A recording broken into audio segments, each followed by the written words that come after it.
Now, developing plot skills is an integral part of keeping people flipping the pages of your book. And although we went over a few of these several weeks ago, Tom Bromley shows several more that can pull the story together in last week's Reedsy writing course. Well, I'm Michael with WriterSanctuary, and this week in Reedsy's Masterclass of How to Write a Novel, we went over additional plot components that can ultimately affect the reader's experience. On day one, Tom Bromley went over foreshadowing and how it can be used to accentuate a story. Foreshadowing is a warning or a series of hints about what is to come without being overly obvious. Usually, foreshadowing is great for creating mood and underlying tension within the plot. However, foreshadowing doesn't necessarily have to be dark. You can have a lighter sense of foreshadowing, but it's not often someone wants hints of rainbows and sunshine. Well, I guess that really depends on the genre of the story and what you're trying to write. Anyway, foreshadowing needs to be vague while allowing the reader to fill in the blanks themselves, even though they may be completely wrong as to the outcome. And damn near every book I write has that aspect to it. That's because I love misdirection. Now, day two was about structuring scenes with a group of characters. Now, the idea is to introduce several characters without the reader feeling overwhelmed or confused. This is one lesson I was looking forward to because one of the chapters I have in Fury. It's quite a large chapter, but there's a lot going on. Now, one of the keys to structuring a group scene is to build it up. Are you just tossing all of them in at once, or do your characters have previous introductions throughout the book? It's kind of like Avengers Endgame. It's a massive fight scene within the MCU, but it's not overwhelming as each entrance of a character has an extensive backstory. Of course, this was also prepared across several movies starting in 2008. The point is that all of the main characters in that scene have been introduced prior to the fight. Now, another key method is to weigh a character's importance in the novel. Does everyone need a name? No. In fact, you should stick to naming key characters in the book depending on the story. In the fight scene that I've written, I've added double-spaced paragraphs to help resolve any confusion from different points of view.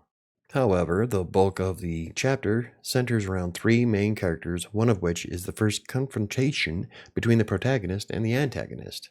So the primary characters get more weight in the chapter, but there are plenty of others who will play a contributing role in how the rest of the book plays out. Now on day 3, Tom Bromley covered dovetailing, which is a method of connecting a story when it has more than one element to its structure, such as the various points of view, flashbacks, or separate timelines. Now dovetailing works well, but you need to show how all of those elements pull together. These strands of the story have to link up in order for it all to make sense. Now, there are a number of ways you can dovetail elements together, whether it's in the same chapter or not. The examples he gave in the video were brilliantly written, which gave me all kinds of ideas for polishing up a variety of scenes in chapters in Fury. Now, on day 4 was about time pressure and how it works for engaging the readers. Now, time is an element in your book that should fluctuate between fast and slow pacing. We talked about this a bit in the past during the week of texture, but time pressure creates a sense of a deadline and a reason for someone to read on. Essentially, you want your characters or the plot to work against the clock, which can happen in a variety of ways. It can be done while counting down seconds, or you can create pressure simply by giving the characters a deadline for a specific task. For example, in my newest book, the protagonist has just days to find and stop the antagonist before someone else dies. Of course, most of my books are like that because death, mayhem, chaos, and darkness are the cornerstones of what I write. But at the end of the day, countdowns and ticking clocks ramp up the tension of a story, which can keep the reader flipping the pages. Does this mean that you need time pressure in every tale? Not necessarily. But even to the smallest degree, such as having a character cook a meal without burning it, can keep the reader involved in the scene. On day 5, Tom Bromley provided some examples of how to use body language and objects to punctuate a scene. This adds a small narrative that helps bring the scene to life. For instance, you could start the scene with a character brewing a cup of coffee, then pouring it, then drinking it, and wrapping up the scene with the character finishing the last bit in the cup. Now, when punctuating a scene with body language, you want to stay away from those that are incredibly overdone.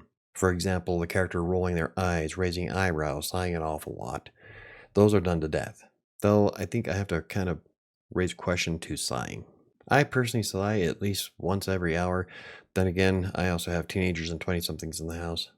Sighing is something I do an awful lot in real life. But the bottom line is that body language and objects can help bring a scene to life while helping the reader visualize what is going on. Now, the author interviews on Saturday were all about feedback and being able to accept certain types of criticism. For instance, some authors will get critiques from trusted sources as will help to understand why something doesn't work.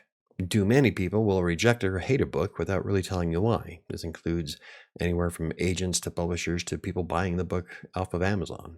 Of course, you have to be wary as to who is providing the feedback in the first place. It's all too easy for a writer to be influenced by someone only to have it make the book worse overall. Now, during these interviews, a couple of authors state how they belong to writing groups, which can help with feedback and accountability. In fact, I see this all the time on social media. Twitter, Facebook, and even Threads has groups you can join to help steer you in the right direction. Now, one of my favorite methods for feedback is using beta readers. The monthly members of my Buy Me a Coffee profile get access to the first draft for beta reading or just for fun. In fact, if it wasn't for my beta readers on Buy Me a Coffee, Kingmaker would have been a much different story and probably for the worse. Not only did they help me polish up Kingmaker, but I also added 12,000 words, which just brought the whole thing out. But I think the feedback everyone gave me helped me structure a far superior tale overall. The bottom line is that feedback can help you grow and develop your skills. Not everyone is out there to troll looking to get a rise out of you. Does this mean that I read reviews of my books from readers as an author? Absolutely. Now, this doesn't mean that I listen to every single point of view people make, because people are going to hate the book for the sake of hating. A good book is often subjective. But if more than one person points out a similar problem, then I might want to take a closer look at my manuscript.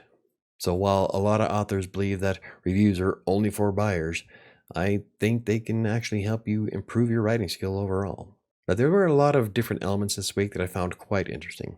Some of these I already incorporate to some degree, and others I'm looking forward to trying out in the future, especially when it comes to dovetailing in time. I already have several ideas for books that I can't wait to write. Now there's only a few weeks left in this course, and I have to say that I learned quite a bit over the past few months. I was going to feel really odd when I'm done with the course and I'm released back into the wild. Already, though, I can tell you that I feel far better prepared as an author from everything I've learned thus far. Taking this Reedsy Masterclass has definitely been a pivotal moment of my writing career. I just hope everybody else thinks so. Anyway, if you enjoyed the video, hit the like button. For more videos about self-publishing, blogging, freelance writing, or anything else I cover, hit the subscribe button. Don't forget to hit the notification bell. I think that's going to do it for me today. I have a lot of catch up to do on writing. I'll see you next time.